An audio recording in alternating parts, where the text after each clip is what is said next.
Hello students of class 9. I am Mr. T.N. Singh, your biology teacher. Today I am going to start lesson cell in biology. Actually cell पर तो आप बहुत दिन से पढ़ते आ रहे हो, 6 में भी, 7 में भी, 8 में भी कुछ न कुछ जरूर मिला है सेल पर। हम लोगों को लेसन में 9th क्लास में लेसन का नाम रखा है fundamental unit of life, that is the cell.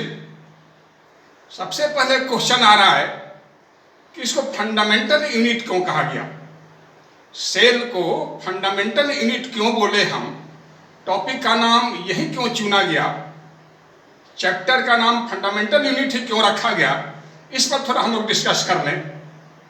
Fundamental unit का मतलब हुआ बेसिक यूनिट। ये जितने भी लिविंग बॉडी हैं, टोटल ऑर्गेनिज्म, सबके बॉडी का बेसिक यूनिट यही होता है सेल।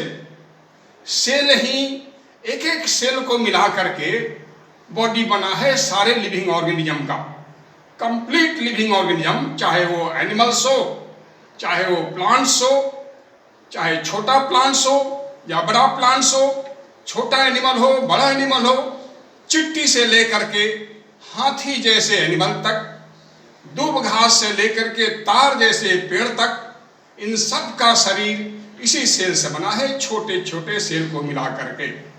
इसलिए इस सेल का नाम दिया गया फंडामेंटल यूनिट। ये बेसिक यूनिट हुआ हर लिविंग ऑर्गेनिज्म के बॉडी का। ऑर्गेनिज्म भी आपको कोई ऑर्गेनिज्म तो एक ही सेल का बना होता है, उनको यूनिसेलुलर बोलते हैं, और कुछ ऑर्गेनिज्म ऐसे हैं जिनका बॉडी अनेक सेल से बना है, उनको मल्टी सेलुलर ऑर्गेनिज्म कहते हैं। तो सबसे पहले हम लोग हिस्ट्री देखें, सेल का हिस्ट्री क्या है। आप जब सेल स्टडी करोगे या नोट बनाओगे तो सबसे पहले ऊपर लिखना है हिस्ट्री ऑफ द सेल।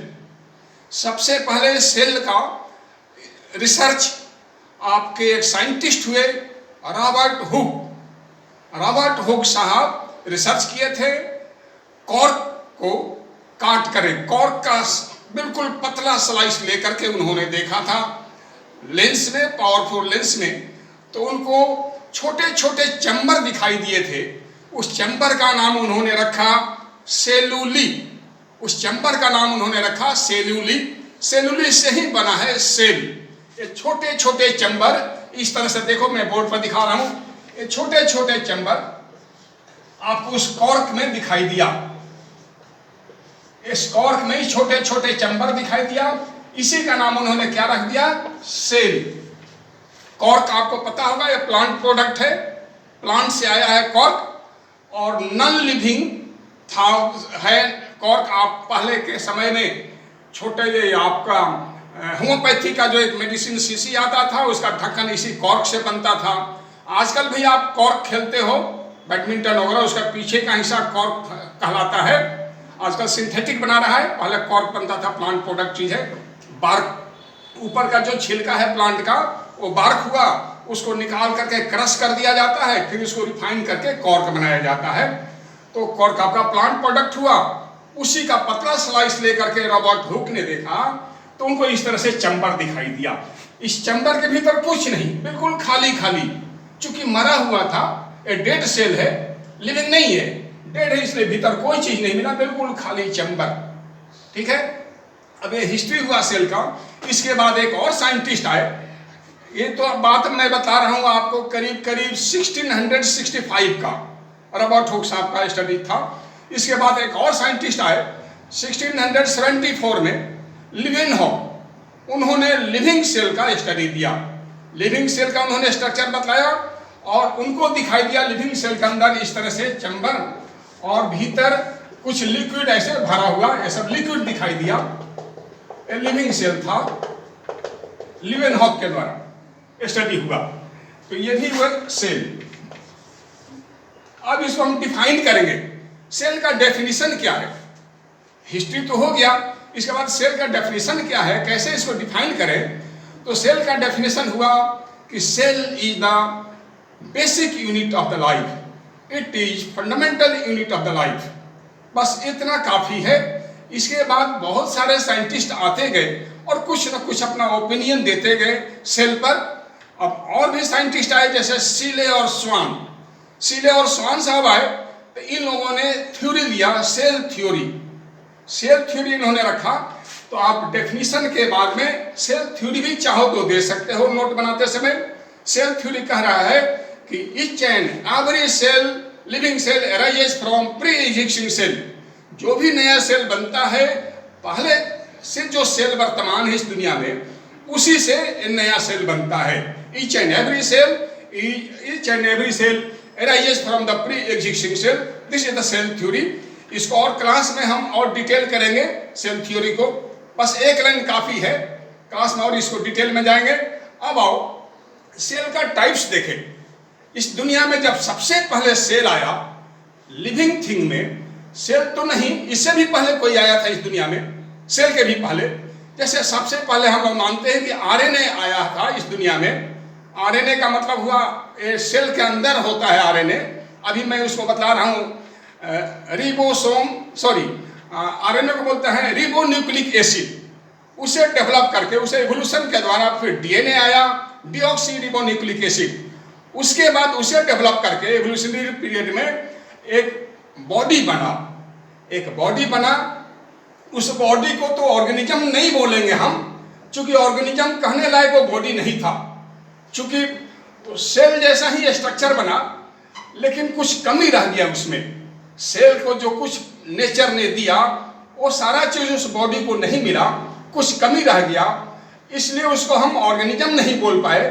उस ऑर्गेनाइज्ड बॉडी को आरएनए, इसके बाद डीएनए के बाद जो एक ऑर्गेनाइज्ड बॉडी बना, उसको हम सेल नहीं बोल पाएंगे। उस ऑर्गेनाइज्ड बॉडी को हम बोल सकते हैं ऑर्गेनाइज्ड बोल सकते हैं। ऑर्गेनाइज्ड बॉडी बोलो, ऑर्गेनिज्म मत बोलो, जिसको आजकल हम लोग वायरस भी कहते हैं। उसी को हम लोग ऑर्गेनाइज्ड बॉडी को वायरस बोलते हैं। वायरस के बाद फिर एवोल्यूशनरी पीरियड में अब धीरे धीरे आपका सेल बना। और सेल का टाइप्स हुआ, दो तरह का सेल होता है पूरे दुनिया में। सेल मिलते हैं दो तरह के, एक का नाम हुआ प्रोकैरियोटिक सेल, दूसरे का नाम हुआ यूकैरियोटिक सेल। प्रोकैरियोटिक सेल का मतलब हुआ प्राइमरी से प्रिमिटिव सेल है, बिल्कुल एंशिएंट है, इसमें बहुत कुछ कमी रह गया है। सेल का पहले स्ट्रक्चर देखो, थोड़ा सा सेल का थोड़ा स्ट्रक्चर देख लो आप। सेल तो एक बाउंड्री है इसके चारों तरफ।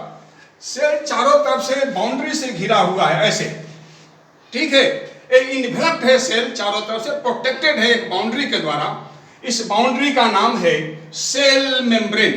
इस बाउंड्री का नाम है सेल मेम्ब्रेन। ये बाउंड्री नेचुरल बाउंड्री है, नेचुरल बाउंड्री है, इसलिए ये लिविंग होता है। इसका नाम क्या है? Cell membrane. सेल मेम्ब्रेन, या इसी का एक और नाम है प्लाज्मा मेम्ब्रेन भी इसको लोग कहते हैं। इसका नाम प्लाज्मा मेम्ब्रेन भी है, सेल मेम्ब्रेन भी है। ये लिविंग होता है और अल्ट्रा थीन, बिल्कुल पतला है, बिल्कुल पतला, ठीक है।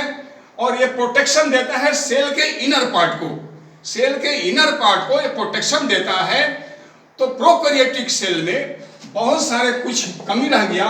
इसके अंदर आपका लिक्विड है जिसका नाम साइटोप्लाज्म है, और इसमें कोई ऑर्गेनेल्स नहीं होता।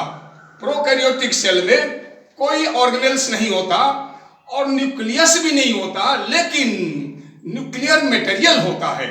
न्यूक्लियर मटेरियल होता है। न्यूक्लियर मटेरियल का मतलब हुआ क्रोमोसोम्स या डीएनए मॉलिक्यूल, ये होगा।